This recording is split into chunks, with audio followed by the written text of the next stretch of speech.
You know, one of the most common questions that people ask are, who am I and what is my purpose? Well, I learned something this week that really kind of changed the way that I see things, and I'm going to share that with you today to help you have a better understanding of who you really are and what you're capable of.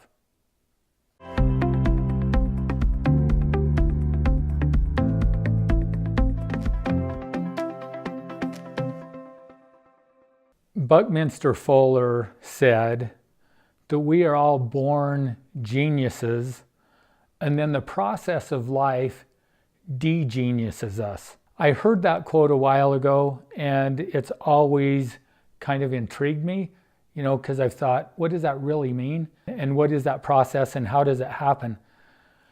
So I had another experience this past week that got me thinking more about how who we are as an individual is actually created, and that the realization, and I've known this, but it was like, you know, I just got it at a deeper level now. And think about this: what if we are exactly what we believe we are? It's kind of mind-blowing when you think about it. Could we be anything that we believe that we are?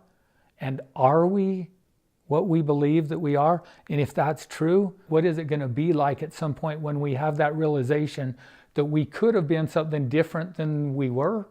All we had to do was really believe that we were. So whether you believe in God, or you believe in a higher power, or you believe in the universe or nature, this will work for both of those beliefs. So let's start with nature first. And this goes to a belief in God as well. We know that everything in this universe in which we live is energy. It's just different wavelengths. It's different frequencies of energy. But the floor I'm standing on is energy. The shirt that I'm wearing is energy. My body is energy.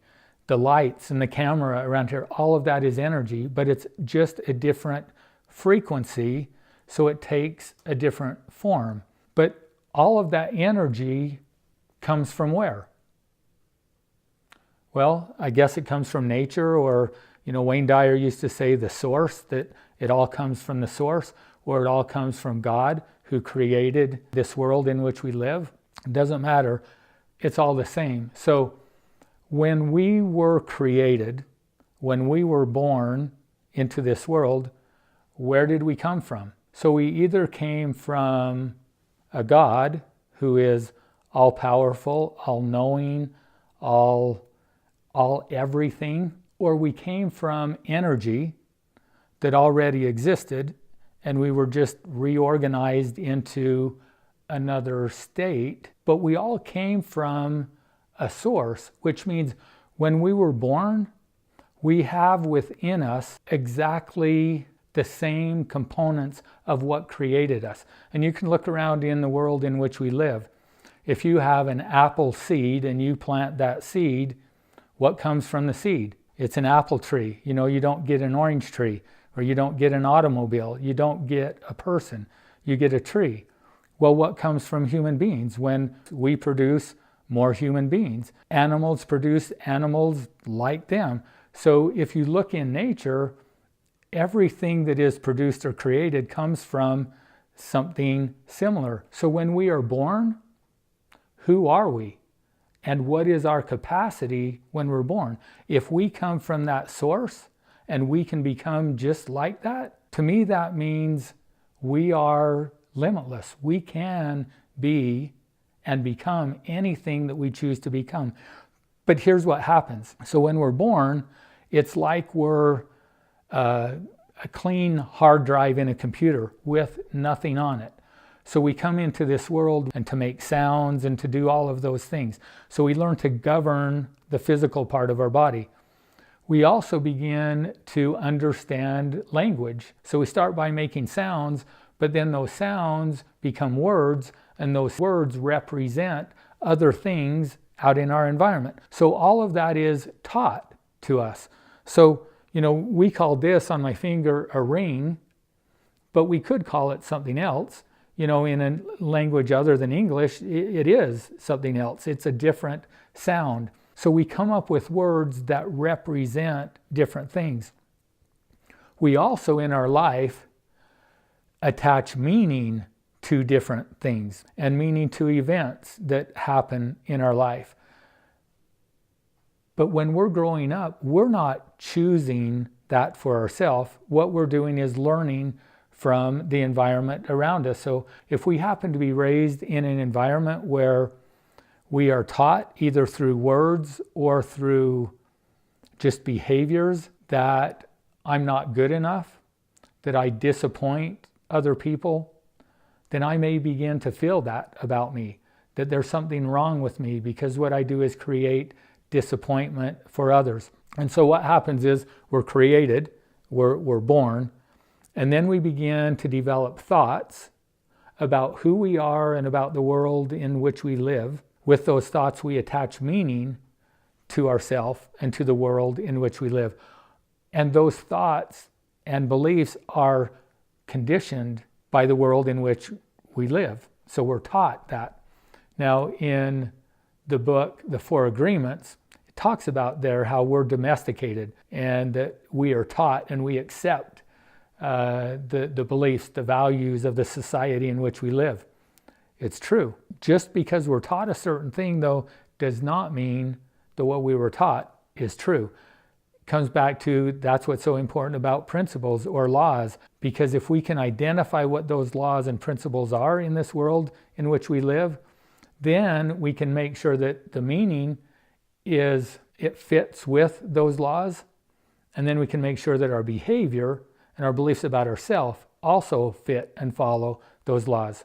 So we're created, we then have thoughts about our experiences and the environment in which we live. Those thoughts create beliefs, and most of this happens at a subconscious level. We don't consciously do it, it just happens and we accept it. And then at a deeper level than beliefs is values. And we tend to have a better understanding of what our values are than our beliefs are. Here's the cool thing that I learned this week that I never really thought about before, and that is when we identify our values, we also create rules with our values. And so if I have a value of honesty, then I have rules that I have created about what it means to be honest, which may be that in order to be honest, I am completely honest and truthful at all times and in all places. I never deceive anyone in any way. And I have this pretty high standard of what it means to be honest. Well, how many of us are completely honest all of the time? How many of us are honest with ourselves? If you look at your values that you have in your life and then take a moment and say, okay, what are the rules that I have attached to this value? And any of those values that are important to you that you want as part of your life, I can almost guarantee you that you have created rules that it's impossible for you to live up to all of the time. Now think about what that does to me, again, as an individual or as a person. I have values that are important to me about the kind of person that I want to be, and yet I've set up rules that say that no matter how good I am, no matter how hard I try, I will never live up to those values. It's no wonder that we struggle with self-esteem and self-worth in the world in which we live. We do it to ourselves and we don't even know it. So let's bring this full circle. So we get to a place in our life where we're unhappy or there's enough discomfort that now we turn our brain on and we say something's wrong. I don't like my life the way that it is and I want it to be different. Now we're going to have to go through many experiences to root out those false beliefs that we've been living by throughout our whole life. And that's what consequences from our choices and actions are there for, is to teach us about what's working and what's not working. The ultimate goal then is to figure out and identify truths about who we are and truths about this world in which we live. And once we understand that, now we can come full circle to the place where we realize who we are, where we came from, and what our potential is. we can eliminate those false beliefs that we've been conditioned with and replace them with beliefs based on truth, again, about who we are and about the world in which we live. That then becomes a world where we know that anything is possible. We know that there is no such thing as failure. All there is an opportunity to learn and to grow, a realization that I'm okay. I'm okay exactly the way that I am. I don't have to be perfect in order to be okay. And as I accept myself for who I am, it frees me up to begin to make decisions and choices that will move me closer and closer to the place of fulfilling my ultimate potential. Thanks for watching today. Make sure you subscribe to our YouTube channel. And if you're interested in learning more about what we do and how we try to teach these principles, visit our website at principlebasedliving.com. And if you're watching this on LinkedIn, make sure you follow me here.